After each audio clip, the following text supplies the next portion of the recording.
अर्धशती हहराती निकल गई है तब से, गहरे कजरारे बादल बरसे धरती पर। मैंने कौतूहलवश आंगन के कोने की गीली तह यूं ही उंगली से सहलाकर बीज सेम के दबा दिए मिट्टी के नीचे भूखे अंचल में मणिमाणिक बांध दिए हूँ। मैं फिर भूल गया इस छोटी सी घटना को, और बात भी क्या थी याद जिसे रखता मन।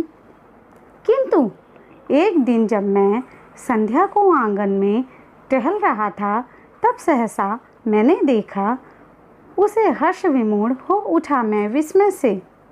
अर्थात इन पंक्तियों में पहली पंक्ति है अर्धशती, अर्धशती अर्थात 50 वर्ष, हहराती बड़ी ही तेजी से निकल गई है तब से। अर्थात अब इन पंक्तियों में कवि अब बताना चाह रहे हैं कि कवि के जीवन के 50 वर्ष निकल गए बड़ी ही तेजी से।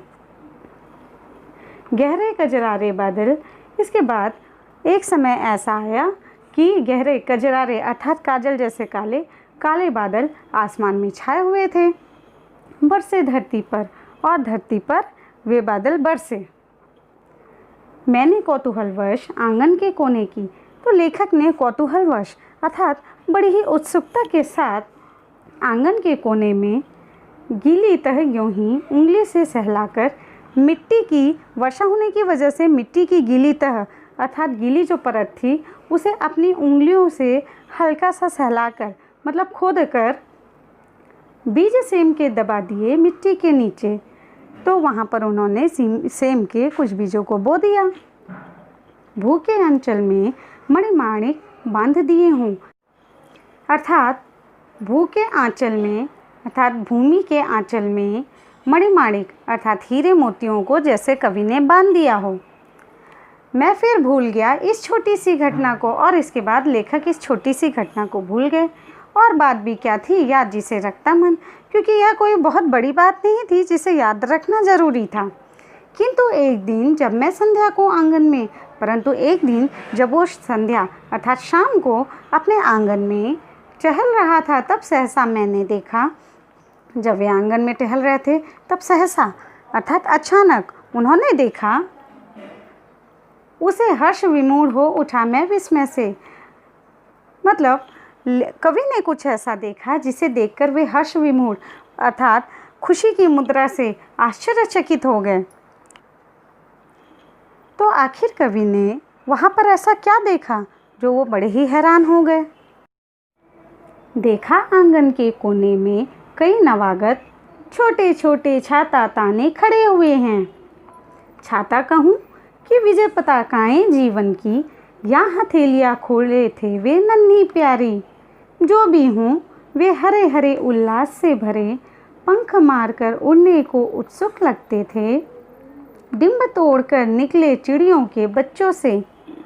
अर्थात इन पंक्तियों में लेखक क्या बताना चाहते हैं कि देखा आंगन के कोने में कई नवागत, आंगन का वह कोना जहाँ पर उन्होंने सेम के बीजों को बोया था, उस कोने में उन्होंने देखा नवागत अर्थात नए नए छोटे छोटे छाता ताने खड़े हुए हैं, अर्थात नए नए छोटे छोटे पौधे उसमें उगे हुए थे, जो कि जिनको देखकर ऐसा लग रहा था उनकी पत्तियों को देखकर कि जैसे वे कोई छाता ताने खड़े हैं।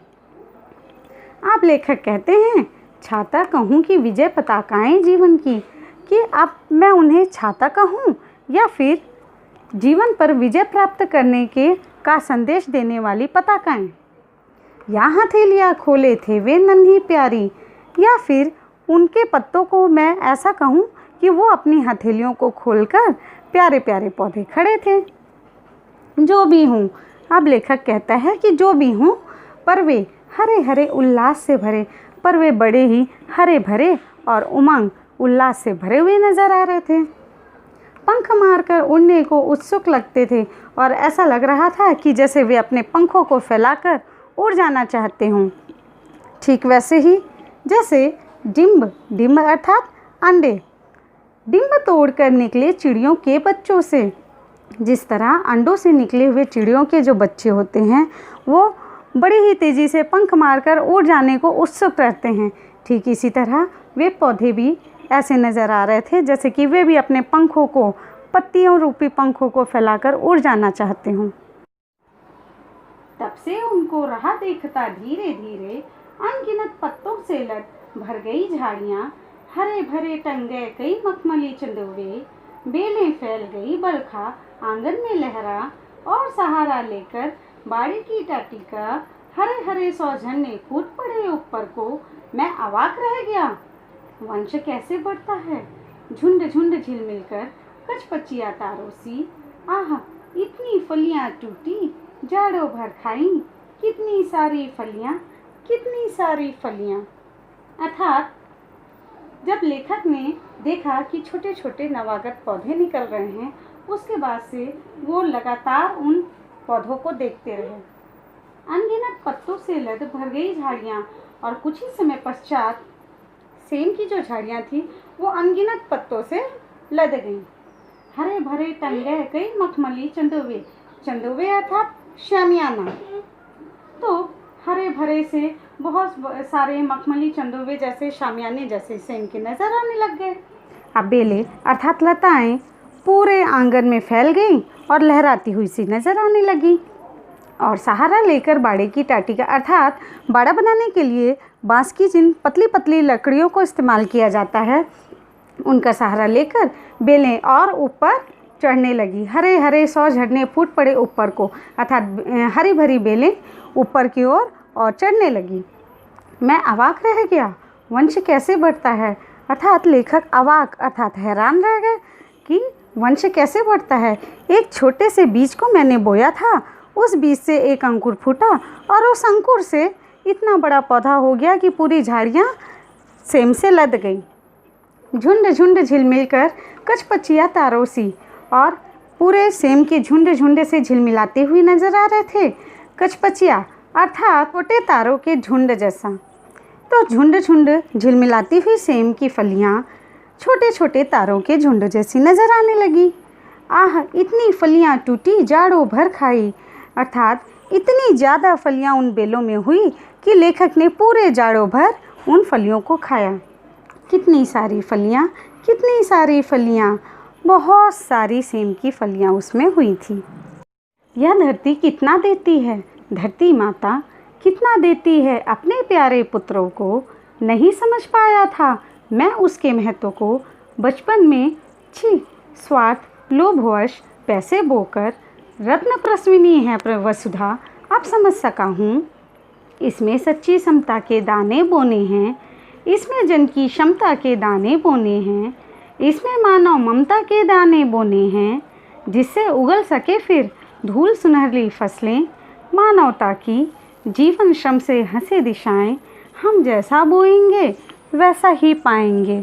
अर्थात इन पंक्तियों में कवि हमें यह समझाना चाहता है कि यह धरती कितना देती है, धरती माता। अर्थात अब लेखक धरती माता के महत्व को समझ चुका है और वह कहते हैं कि यह धरती माता हमको कितना कुछ देती है, कितना देती है अपने प्यारे पुत्रों को, अर्थात अपनी संतानों को कितना कुछ यह धरती माता देती है। नहीं समझ पाया था मैं उसके महत्व को। अब कवि कहते हैं कि बचपन में मैं उसके महत्व को, धरती माता के महत्व को नहीं समझ पाया था। बचपन में स्वार्थ लोभवश पैसे बोकर। अब कवि शर्मिंदा होते हुए कह रहे हैं कि बचपन में मैं कितना स्वार्थी था, जो कि मैंने लोभवश लालच में आकर पैसों के बीज बोए थे। रत्न प्रसविनी है वसुधा, यह वसुधा अर्थात धरती, धरती तो रत्नों को उत्पन्न करने वाली है। अब यह मैं समझ सका हूँ। इसमें सच्ची समता के दाने बोने हैं, तो इस धरती पर तो हमें सच्ची समता अर्थात समानता के दाने बोने हैं, अर्थात हमें लोगों के बीच में समानता का भाव रखना चाहिए। इसमें जन की क्षमता के दाने बोने हैं, क्षमता अर्थात सामर्थ्य।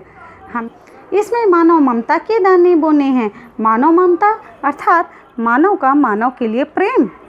हमें इस धरती में हर मानव के हृदय में दूसरे मानव के लिए प्रेम उत्पन्न करना चाहिए, जिससे उगल सके फिर धूल सुनहरी फसलें, ताकि इस मिट्टी में एक बार फिर से सुनहरी फसलें अर्थात हर व्यक्ति प्रसन्न रहे, खुशी से झूमता नजर आए। मानवता की यहाँ पर ये बताया गया है कि धरती में जो प्राणी हैं उनके बीच मानवता की भावना होनी चाहिए। जीवन श्रम से हंसी दिशाएं और सभी लोग परिश्रम करते हुए अपने जीवन को व्यतीत करें और सभी दिशाओं में हर कोई प्रसन्न चित्त ही नजर आए। हम जैसा बोएंगे वैसा ही पाएंगे। अंत में कवि यह हमें समझाते हुए कहते हैं कि हम जैसा बोएंगे, अर्थात यदि हम अच्छे कर्म करेंगे तो हमारे साथ भी अच्छा ही होगा, और यदि हम दूसरों के साथ बुरा कर्म करेंगे तो हमारे साथ भी बुरा ही होगा। इसलिए हमें हर किसी के साथ अच्छा व्यवहार करना चाहिए और सबके साथ अच्छे से रहना चाहिए। अर्थात इस कविता में कवि ने अपने बचपन की एक घटना को लेकर मनुष्य के लालच को दर्शाया है और साथ ही साथ धरती माता के महत्व को भी बताया है। इसमें धरती माता के परोपकारी स्वभाव को दिखाया गया है और साथ ही कवि यह चाहते हैं कि मनुष्य में भी यह परोपकारी प्रवृत्ति बढ़े। मैं आशा करती हूँ कि आपको यह पाठ पूर्ण रूप से समझ में आ गया होगा। इसके प्रश्नोत्तर तथा व्याकरण बोध से संबंधित प्रश्न आपको हिंदी की अगली क्लास में दिए जाएंगे। धन्यवाद।